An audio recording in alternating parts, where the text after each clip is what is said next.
Hello friends, இன்றைக்கி நம்ம daily லைஃப்க்கு தேவையான கிச்சன் டிப்ஸ் அண்ட் ட்ரிக்ஸ் தாங்க பார்க்க போகிறோம்.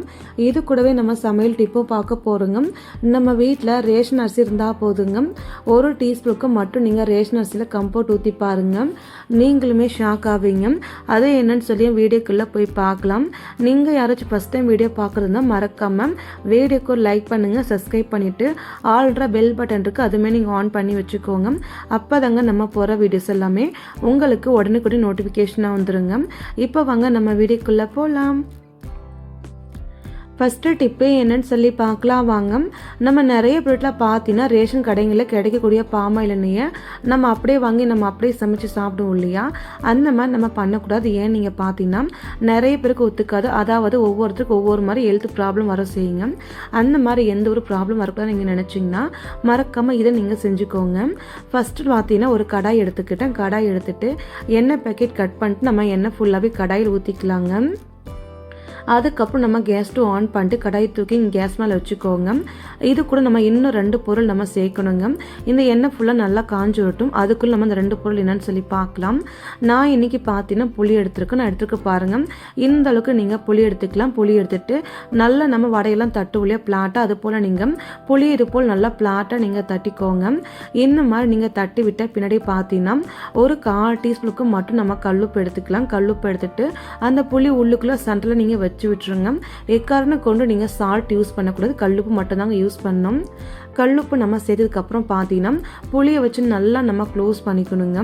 அந்த உப்புக்கள் வெளியில் வரக்கூடாது. நல்லா நம்ம புளியை வச்சுட்டு இது போல் நம்ம நல்லா அழுத்தோம்னா அந்த உப்புக்கள் ஃபுல்லாக உள்ளுக்குள்ளே போயிடும். புளி ஃபுல்லாகவே கரெக்டாக க்ளோஸ் ஆகிடுங்க. இப்போ பாருங்கள், ஃபுல்லாகவே நான் உருண்டை பிடிச்சிக்கிறேன். இப்போ பாருங்கள், புளி ஃபுல்லாகவே நல்லா நம்ம உருண்டை பிடிச்சாச்சுங்க. இந்த எண்ணெயும் ஃபுல்லாக நல்லா உருகி வந்துருச்சு. அதுக்கப்புறமேட்டு நம்ம புளியை நம்ம சேர்த்துக்கலாம். புளியை நீங்கள் சேர்த்துட்டு ஒரு 10 நிமிஷம் போல் எண்ணெய் நீங்கள் கொதிக்க வச்சுக்கணுங்க. இந்த மாதிரி நீங்கள் கொதிக்கும் போது பார்த்தீங்கன்னா புளி கலர் நல்லா மாறி வந்துடும். அதுக்கப்புறம் நீங்கள் புளியை தூக்கி சைடில் வச்சுட்டு எப்போதும் போல் நீங்கள் எண்ணெய் யூஸ் பண்ணிக்கலாம். இந்த மாதிரி நீங்கள் எண்ணெய் யூஸ் பண்ணும்போது அந்த பித்தம் எதுவுமே இருக்காது, நல்லா க்ளீனாக இருக்கும். நீங்கள் எப்போதும் போல் எண்ணெய் யூஸ் பண்ணுறீங்களோ அதே மாதிரி தாங்க இருக்கும். கண்டிப்பாக இந்த டிப்பை நீங்கள் செஞ்சு பாருங்கள். இந்த டிப் உங்களுக்கு பிடிச்சிருக்கு அப்படின்னா மறக்காம வீடியோக்கு லைக் போடுங்க. நெக்ஸ்ட்டு டிப்பே என்னன்னு சொல்லி பார்க்கலாங்க. நம்ம வீட்டில் வெங்காயம்லாம் கொஞ்சம் கம்மி ரேட்டாக இருந்தாலே அதிக வெங்காயம் வாங்கி நம்ம ஸ்டோர் பண்ணி வைப்போங்க. அந்த மாதிரி நம்ம வெங்காயம் வாங்கி ஸ்டோர் பண்ணிக்கும் போது பார்த்தீங்கன்னா ஒரு கொஞ்ச நாள் மட்டுமே நல்லா இருக்குங்க. நாளாக வெங்காயம் சீக்கிரத்தில் கெட்டு போக ஆரம்பிக்குங்க. அந்த மாதிரி கெட்டு போகாமல் இருக்க 3 மாதத்துக்கு நல்லா ஃப்ரெஷ்ஷாக இருக்க இந்த டிப்பை நீங்கள் ட்ரை பண்ணுங்கள். வெங்காயம் வாங்கிட்டு வந்து கையோடு பார்த்தீங்கன்னா ஒரு 3 மணி நேரமாக நீங்கள் வெயிலில் நல்லா காய வச்சு வெங்காயத்தை எடுத்துக்கோங்க. அதுக்கப்புறம் நம்ம எப்படி ஸ்டோர் பண்ணுறான்னு சொல்லி பார்க்கலாம். அதுக்காக ஃபஸ்ட் நீங்கள் பார்த்தீங்கன்னா காத்தோட்டமான ஒரு காய் கூட எடுத்துக்கலாம். காய் கூட நீங்கள் எடுத்து வச்சுட்டு அதுக்கெல்லாம் நீங்கள் பேப்பரை நீங்கள் போட்டுக்கணுங்க. அதுக்கப்புறம் நீங்கள் பார்த்தீங்கன்னா எப்போதும் போல் நம்ம வெங்காயத்தை சேர்த்துக்கலாங்க. வெங்காயம் நீங்கள் கொட்டிக்கும் போது வெங்காயத்தில் ஒரே ஒரு வெங்காயம் கூட கெட்டு போயிருக்கக்கூடாது. நல்ல வெங்காயம் மட்டுமே நீங்கள் சேர்த்துக்கணுங்க. கெட்டு போன வெங்காயம் இருந்துச்சு நீங்கள் தனியாக எடுத்து வச்சுக்கோங்க. இந்த மாதிரி நீங்கள் வெங்காயம் நீங்கள் சேர்த்ததுக்கப்புறம் நம்ம வீட்டில் கேலண்டர் பேப்பர் அப்போல்லாம் நீங்கள் நார்மல் பேப்பர் எடுத்துகிட்டு நல்லா நம்ம கசக்கிக்கணுங்க. கசக்கிட்டு இந்த வெங்காயம் உள்ளுக்குள்ளே அங்கங்கே நீங்கள் வச்சு விட்டுருங்க. இந்த மாதிரி நீங்கள் வச்சுரும்போது நீங்கள் பார்த்தீங்கன்னா வெங்காயம் ரொம்ப நாளைக்கு ஃப்ரெஷ்ஷாக இருக்குங்க. முக்கியமாக வெங்காயத்தில் ஈரத்தன்மை இருந்தாலும் பேப்பர் ஃபுல்லாகவே அப்சர்வ் பண்ணிக்கும். குறைஞ்சபட்சம் வெங்காயத்தை நீங்கள் பார்த்தீங்கன்னா 3 மாதம் வரைக்குமே வச்சு நீங்கள் ஸ்டோர் பண்ணிக்க முடியும். கண்டிப்பாக இந்த ஒரு டிப்பை நீங்கள் ட்ரை பண்ணுங்கள். ரொம்ப யூஸ்ஃபுல்லாக இருக்கும். முக்கியமாக நீங்கள் வெங்காயத்தை காத்தோட்டமான பவுடர் நீங்கள் வச்சுக்கோங்க. அடைச்ச மாதிரி நீங்கள் வைக்காதீங்க. நெக்ஸ்ட்டு டிப்பு என்னன்னு சொல்லி பார்க்கலாங்க. நான் இன்றைக்கி பார்த்தீங்கன்னா ஹாட் பாக்ஸ் எடுத்திருக்கேன். நம்ம நிறைய வீட்டில் பார்த்தீங்கன்னா அடிக்கடிக்கு யூஸ் பண்ணுற ஒரு விஷயம் ஹாட் பாக்ஸ் தாங்க. ஏன்னா ஹாட் பாக்ஸில் இட்லி போடுறது, சப்பாத்தி போடுறது, தோசை போடுறது எல்லாத்துக்கும் நம்ம யூஸ் பண்ணும்போது நீங்கள் பார்த்தீங்கன்னா அடிக்கடிக்கு ஹாட் பாக்ஸ் உள்ளுக்குள்ளே சூடே தங்காமல் போயிடும். அது மட்டுமே இல்லைங்க, அந்த ஹாட் பாக்ஸ் உள்ளுக்கு நம்ம என்ன தான் க்ளீன் பண்ணி வச்சாலுமே ஒரு மாதிரி கெட்ட வாடை இருந்துகிட்டே இருக்கும். இந்த பிரச்சனை இருந்துச்சுன்னா கண்டிப்பாக இதை நீங்கள் ட்ரை பண்ணுங்கள். இந்த ஹாட் பாக்ஸ் உள்ளுக்குள்ளே ஒரு 1/2 ஸ்பூனுக்கு மட்டும் நம்ம கல்லுப்பு சேர்த்திக்கலாங்க. கல்லுப்பு நம்ம சேர்த்ததுக்கு அப்புறமே பார்த்தீங்கன்னா உங்கள் வீட்டில் யூஸ் பண்ண லெமன் தூள் தான் இருந்துச்சுன்னா 2-3 போல் நீங்கள் ஹாட் பாக்ஸ் உள்ளுக்குள் நம்ம சேர்த்துக்கலாங்க. இந்த மாதிரி நீங்கள் லெமன் தூளை நீங்கள் சேர்த்துட்டு பார்த்தீங்கன்னா ஒரு 1.5 ஸ்பூன் போல் தண்ணி நம்ம நல்லா சூடு பண்ணி எடுத்துருக்குங்க. இப்போ நம்ம தண்ணி ஃபுல்லாகவே ஹாட் பாக்ஸில் ஊற்றிக்கலாங்க. இப்போ நம்ம தண்ணி ஃபுல்லாக நம்ம ஊற்றியாச்சுங்க. அதுக்கப்புறம் நீங்கள் பார்த்தீங்கன்னா ஒரு டைம் ஹாட் பாக்ஸை லைட்டாக நம்ம ஷேக் பண்ணி விட்டுக்கலாங்க. அதுக்கப்புறமேட்டு நம்ம எப்போதும் போல் மூடி போட்டு நல்லா டைட்டாக க்ளோஸ் பண்ணிக்கலாங்க. ஒரு 10 நிமிஷம் போல் நம்ம ரெஸ்ட்டில் விட்டுக்கலாங்க. இப்போ பாருங்கள் 10 நிமிஷம் போல் ஆகிடுச்சு. நம்ம மூடியை ஓப்பன் பண்ணிக்கலாம். மூடியை நீங்கள் ஓப்பன் பண்ணி நீங்கள் பார்த்தீங்கன்னா தண்ணி நல்லாவே ஆறி வந்திருக்குங்க. இந்த மாதிரி தண்ணி ஃபுல்லாக நல்லா ஆறி வந்ததுக்கப்புறம் நீங்கள் பார்த்தீங்கன்னா ஒரு டைம் தண்ணி ஃபுல்லாக நல்லா ஷேக் பண்ணிட்டு சிங்கில் நீங்கள் ஊற்றி விட்டுருங்க. அதுக்கப்புறம் எப்போதும் போல் நீங்கள் யூஸ் பண்ணிக்கலாங்க. இந்த மாதிரி நீங்கள் பண்ணும்போது பார்த்தீங்கன்னா அந்த ஹாட் பாக்ஸ் உள்ளுக்குள்ளே கெட்ட வடை ஃபுல்லாகவே போயிடும். முக்கியமாக சூடு நல்லாவே தங்கவும் செய்யுங்க. கண்டிப்பாக இந்த ஒரு டிப்பை நீங்கள் செஞ்சு பாருங்கள். ரொம்ப நல்ல ரிசல்ட்டாக இருக்கும். கண்டிப்பாக இந்த டிப்பு உங்களுக்கு பிடிக்குங்க. நெக்ஸ்ட்டு டிப்பே என்னன்னு சொல்லி பார்க்கலாங்க. இன்றைக்கி நம்ம ரொம்பவே சூப்பரான டேஸ்டான லஞ்ச் பாக்ஸ் ரெசிபி தாங்க செய்ய போகிறோம். இந்த டிப்பு கண்டிப்பாக எல்லாருக்குமே ரொம்ப யூஸ்ஃபுல்லாக இருக்கும். ஃபஸ்ட்டு நம்ம கேஸ் ஸ்டவ் ஆன் பண்ணிக்கலாங்க. ஒரு கடாய் எடுத்து வச்சுக்கலாங்க. கடாய் நல்லா காஞ்சதுமே நல்லெண்ணெய் ஒரு 5 டேபிள் ஸ்பூனுக்கு மட்டும் நான் ஊற்றிக்கிட்டேன். எண்ணெய் நல்லா காஞ்சதுமே கொஞ்சமாக நம்ம கடுகு சேர்த்துக்கலாங்க. கடுகு ஃபுல்லாக நல்லா பொரிஞ்சு வரட்டும். அது வரைக்கும் வெயிட் பண்ணலாம். கடுகு நல்லா பொரிஞ்சதுன்னு நீங்கள் பார்த்தீங்கன்னா 2 பெரிய வெங்காயத்தை நீங்கள் குட்டி நீங்கள் நறுக்கி வச்சுக்கோங்க. அதுக்கப்புறமே நம்ம வெங்காயம் நம்ம சேர்த்துக்கலாங்க. வெங்காயம் நம்ம சேர்த்ததுக்கப்புறம் நீங்கள் பார்த்தேன் இது கூடவே காரத்துக்கு ஏற்ற மாதிரி காஞ்ச மிளகா எடுத்துக்கலாம். நீங்கள் பச்சை மிளகா சேர்க்க வேண்டாம், காஞ்ச மிளகா சேர்த்துக்கோங்க. அப்போ தாங்க நல்லா டேஸ்ட்டு கிடைக்கும். எனக்கு எவ்வளோ காரம் தேவையோ அதுக்கு ஏற்ற மாதிரி நான் காஞ்ச மிளகா எடுத்துருக்கேன். உங்களுக்கு எவ்வளோ காரம் தேவையோ உங்களுக்கு ஏற்ற மாதிரி நீங்கள் காஞ்ச மிளகா சேர்த்துக்கோங்க. அதுக்கப்புறம் ஒரு கொத்து போல் பச்சை கருப்பு நீங்கள் சேர்த்துக்கணுங்க. கரண்டி வச்சுட்டு வெங்காயத்தை நல்லா கண்ணாடி பதம் வர வரைக்கும் நல்லா நம்ம வதக்கி விட்டுக்கலாங்க.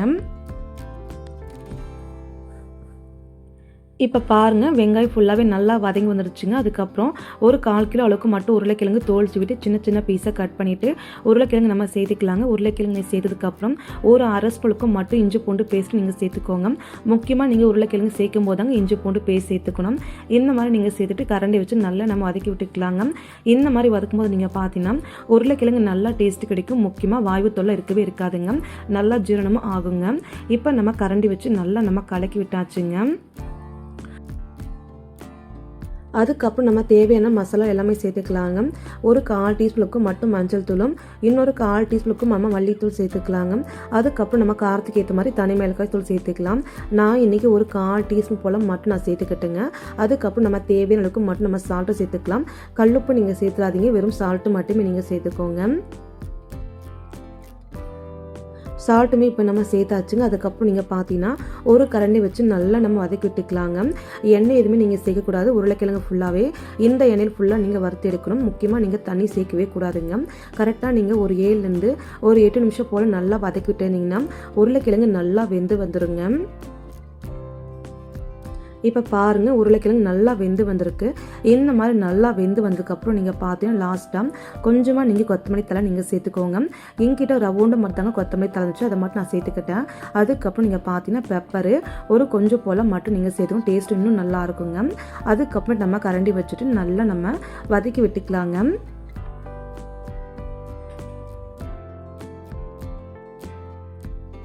இந்த மாதிரி நல்லா வதந்ததுக்கப்புறம் நம்ம கேஸ் ஸ்டவ் சிம்மில் வச்சுக்கலாங்க. அதுக்கப்புறம் நான் முன்னாடியே சாப்பாடு வேக வச்சு ஒரு பிளேட்டுக்குள்ளே ஆற வச்சுருக்குங்க. இப்போ நம்ம தேவையானதுக்கு மட்டும் நம்ம சோறு நம்ம சேர்த்துக்கலாங்க. சோறு நம்ம சேர்த்ததுக்கப்புறம் ஒரு கரண்டி வச்சு நல்லா நம்ம கலக்கி விட்டுக்கலாங்க. இந்த மாதிரி நீங்கள் நல்லா கலக்கி விட்டுருங்க. நல்லா கலக்கி விட்டதுக்கப்புறம் நீங்கள் கேஸ் ஸ்டவ் ஆஃப் பண்ணிக்கலாங்க. ஆஃப் பண்ணிவிட்டு எப்போதும் போல் நீங்கள் டேஸ்ட் பண்ணி பாருங்கள். டேஸ்ட் பண்ணி பார்த்துட்டு சால்ட்டு கம்மியாக இருந்தால் மட்டும் நீங்கள் சால்ட்டு சேர்த்துக்கோங்க. எனக்கு எல்லாமே கரெக்டாக பர்ஃபெக்டாக இருந்துச்சு. இந்த மாதிரி நீங்கள் செஞ்சு கொடுத்தா போதுங்க. டேஸ்ட் ரொம்ப சூப்பராக இருக்கும். உங்கள் வீட்டில் பெரியவங்களா இருக்கட்டும் குழந்தைங்களா இருக்கட்டும் பாக்ஸில் போட்டு கொடுத்தீங்கன்னா ஒரே ஒரு பருக்கு கூட மிஞ்சாது, அந்த அளவுக்கு ருசியாக இருக்கும். கண்டிப்பாக இதை ஒரு வாட்டி நீங்கள் செஞ்சு கொடுங்க. நெக்ஸ்ட்டு டிப்பு என்னன்னு சொல்லி பார்க்கலாங்க. நான் இன்றைக்கி பார்த்தீங்கன்னா ஒரு கப்பு ஃபுல்லாகவே ரேஷன் அரிசி எடுத்துருக்கேன். நம்ம இன்றைக்கி இந்த டிப்பை ரேஷன் அரிசி வச்சு மட்டும்தாங்க பண்ண போகிறோம். இந்த அரிசியை நீங்கள் அப்படியே நீங்கள் சைடில் வச்சுக்கோங்க. அதுக்கப்புறம் நீங்கள் பார்த்தீங்கன்னா ஒரு சின்னதாக ஒரு பவுல் நம்ம எடுத்துக்கலாங்க. ஒரு சின்னதாக நீங்கள் பவுல் எடுத்து வச்சு பின்னாடி பார்த்தீங்கன்னா ஒரு 3 டீஸ்பூனுக்கு மட்டும் நீங்கள் அரிசி இந்த பவுல் உள்ளுக்குள்ளே அப்படியே நம்ம சேர்த்துக்கலாங்க. இப்போ நம்ம 3 டீஸ்பூனுக்கு மட்டும் நம்ம அரிசி நம்ம சேர்த்தாச்சு. இந்த மாதிரி அரிசி நீங்கள் சேர்த்ததுக்கப்புறம் பார்த்தீங்கன்னா கம்போர்ட் எடுத்துக்கலாங்க. நான் இன்றைக்கி பார்த்தீங்கன்னா 4 பேக்கெட் கம்போர்ட் இருக்கு இல்லையா, கம்போர்ட் எடுத்துகிட்டு இந்த அரிசி உள்ளுக்குள் நம்ம அப்படியே ஊற்றிக்கலாங்க. இந்த கம்போர்ட்டில் பார்த்தீங்கன்னா 1 ஸ்பூனுக்கு மட்டும் நீங்கள் ஊற்றிக்கிட்டால் போதும், அதிகமாக நீங்கள் ஊற்றணும்னு அவசியம் இல்லை. அதுக்கப்புறம் கொஞ்சமாக நம்ம டெட்டால் சேர்த்துக்கணும். சும்மா ஒரு 2 சொட்டு போல் மட்டும் நீங்கள் டெட்டால் சேர்த்துக்கிட்டால் போதும். டெட்டாலுமே நம்ம சேர்த்தாச்சுங்க. அதுக்கப்புறம் நீங்கள் பார்த்தீங்கன்னா ஒரு ஸ்பூன் எடுத்துக்கலாம். ஸ்பூனில் நீங்கள் குச்சி எடுத்துட்டு நல்லா நம்ம மிக்ஸ் பண்ணி விட்டுக்கலாங்க. அரிசி டெட்டாலு கம்போர்ட்டு ஃபுல்லாக நல்லா மிக்ஸ் பண்ணி விட்டுக்கலாங்க. இந்த மாதிரி நல்லா நீங்கள் மிக்ஸ் பண்ணிவிட்ட பின்னாடி இது ரொம்ப ஈரமாக இருக்கிறதுனால நான் இன்னொரு ஸ்பூனுக்கு மட்டும் அரிசி எடுத்து நான் போட்டுக்கிறேங்க. ஏன்னா ரொம்ப ஈரமாக இருக்கு இல்லையா, அதனால தாங்க. இப்போ நம்ம அரிசியை நம்ம இன்னொரு ஸ்பூனுக்கு மட்டும் நம்ம சேர்த்தாச்சுங்க. அரிசி நம்ம சேர்த்ததுக்கப்புறம் மறுபடியுமே ஒரு டைம் நம்ம ஸ்பூன் வச்சு நல்லா நம்ம கலக்கி விட்டுக்கலாம்.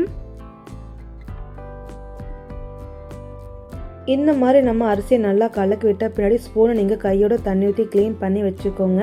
இந்த டிப்பு எதுக்காகன்னு சொல்லி பார்க்கலாம். இந்த டிப்பு ரொம்பவே யூஸ்ஃபுல்லாகவும் இருக்குங்க. இந்த கப்பை நீங்கள் சைடில் வச்சுட்டு நம்ம வீட்டில் காட்டன் கிளாத்லாம் இருக்கு இல்லையா, காட்டன் கிளாத் எடுத்துகிட்டு ஒரு 3 பீஸ் போல் மட்டும் நீங்கள் கட் பண்ணி எடுத்துக்கலாங்க. நான் ஃபஸ்ட்டு பாருங்கள் ஒரு பீஸ் மட்டும் எடுத்து வச்சுருக்கேன். இந்த பீஸ் உள்ளுக்குள்ளே பார்த்தீங்கன்னா நம்ம கலக்கி வச்ச அரிசிலேருந்து ஒரு ஸ்பூனுக்கு மட்டும் நீங்கள் சென்டரில் நீங்கள் சேர்த்துட்டு 4 பக்கம் நல்லா நம்ம மடித்து நம்ம ஃபோல்டு பண்ணிக்கலாங்க. இந்த அரிசியெல்லாம் கீழே விழாதளவுக்கு நல்லா நம்ம ஃபோல்டு பண்ணியாச்சுங்க. அதுக்கப்புறம் நீங்கள் எப்போதும் போல் ஒரு நூல் வச்சு நீங்கள் கட்டிக்கலாங்க. அப்போல்லாம் நீங்கள் ஒரு லப்பர் பேண்டை நீங்கள் போட்டுக்கலாங்க. இந்த மாதிரி நூல் ஃபுல்லாக நம்ம 4 பக்கம் நல்லா நம்ம கட்ட பின்னாடி லாஸ்ட்டில் ஒரு முடிச்சு நீங்கள் போட்டு வச்சுக்கோங்க. அப்போ தாங்க இந்த துணி கலண்டு விழாமல் அப்படியே இருக்கும். இப்போ நமக்கு ரெடி ஆகிடுச்சுங்க. இதே போல் இன்னும் கொஞ்சம் அரிசி இருந்துச்சு இல்லையா, அந்த அரிசி எல்லாமே காட்டன் கிளாத்தில் வச்சு நான் நூல் வச்சு நான் கட்டி எடுத்திருக்கேன். இந்த டிப்பு எதுக்காகன்னு சொல்லி பார்க்கலாம் வாங்க. மொத்தமாக நமக்கு 3 கிடச்சிருக்கு. இந்த 3 எடுத்துக்கோங்க. ஃபஸ்ட்டு இதுலேருந்து 1 எடுத்துகிட்டு உங்கள் வீட்டு ஜன்னல் கிட்ட நீங்கள் வச்சு விட்ருங்க. எதுக்காக நீங்கள் பார்த்தீங்கன்னா நம்ம வீட்டு கிச்சனுக்குள்ளே நம்ம தான் க்ளீன் பண்ணி வச்சாலுமே ஒரு மாதிரி பேட் ஸ்மெல் வந்துகிட்டே இருக்கும். அதுவும் மட்டுமே இல்லாமல் கிச்சனுக்குள்ளே அடிக்கடிக்கு கற்பான் பூச்சி பல்லி எல்லாம் வந்துட்டுருக்குங்க. அந்த மாதிரி எதுவுமே வராமல் இருக்கும். கிச்சன் நல்லா வாசனையாக இருக்குங்க. அதுக்கப்புறம் இன்னொரு மூட்டை பார்த்தீங்கன்னா நம்ம வீட்டு கிச்சன் ஷெல்ஃபு உள்ளுக்குள்ளேயும் ஒன்று நீங்கள் வச்சுட்ருங்க. கிச்சன் ஷெல்ஃபுக்குள்ளேயும் பல்லி கற்பான் பூச்சி தொல்லை கொஞ்சம் அதிகமாக இருக்கும் இல்லையா, அதனால் இது உள்ளுக்குள்ளேயே வச்சுட்டிங்கன்னா இதோட வாசனைக்கு வரவும் செய்யுது. கிச்சன் ஃபுல்லாகவே நாள் ஃபுல்லாக ஆனாலும் சரி, ஒரு 10 நாள் ஆனாலுமே அந்த கிச்சன் ஃபுல்லாக நல்ல ஒரு வாசனையாக இருக்கும். அதுக்கப்புறம் லாஸ்ட்டாக இன்னொன்று இருந்துச்சு, இன்னொன்று நீங்கள் பீரோ உள்ளுக்குள்ளே எங்கேயாச்சும் ஒரு இடத்துல நீங்கள் வச்சுவிட்டால் போதும். பீரோ நீங்கள் திறந்தாலே பீரோ உள்ளுக்குள் நல்ல ஒரு வாசனையாக இருக்கும். பல்லியுமே கிட்ட வரவும் செய்யாது. கண்டிப்பாக இதையெல்லாம் நீங்கள் ட்ரை பண்ணி பாருங்கள் ஃப்ரெண்ட்ஸ். இந்த டிப்பெல்லாம் கண்டிப்பாக உங்களுக்கு ரொம்ப ரொம்ப யூஸ்ஃபுல்லாக இருக்குங்க.